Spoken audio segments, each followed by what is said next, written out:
या चित्राचं तुझ्या शब्दामध्ये कसं वर्णन करशील? हे चित्र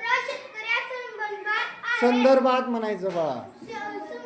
संदर्भात संदर्भात म्हण बरं. बात नाही, भात. संदर्भात म्हण बरं अजून एकदा. आहे. हा. शेतकरी पेरणी करत आहे.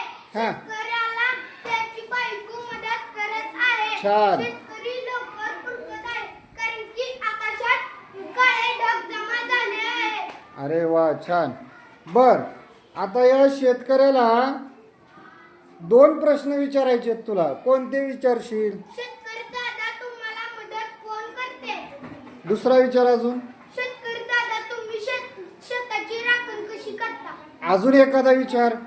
शेतकरी दादा तुम्ही बैलांची राखण कशी करता? बर, राखण कशी करता? हा? आता हे चित्र तुला दिसतंय. मग आता या चित्रावरून या चित्राला आपल्याला एक शीर्षक द्यायचं आहे. तर तू काय शीर्षक सुचवशील त्याला? शेतीचे काम. शेतीचे काम.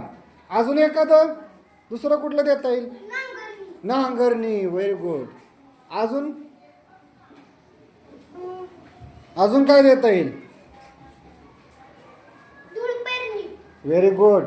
आता बघा, श्रवणनं अतिशय छान शब्दामध्ये मोठ्या आवाजात त्यानं शब्दाचं काय, त्या चित्राचं काय केलेलं आहे, वर्णन केलेलं आहे आपल्या शब्दामध्ये. आणि शेतकरी दादाला सुद्धा छान प्रश्न विचारलेले आहेत त्यानं. पांडुरंगा, लक्षात आलं का? तर अशा पद्धतीत तुम्ही सुद्धा या चित्राचं वर्णन मोठ्या आवाजात, त्याला छान प्रश्न विचारायचे, शीर्षक चांगला सुचवायचं. लक्षात आलं का? आता बस बाळा, श्रवण खाली बस. ऋषी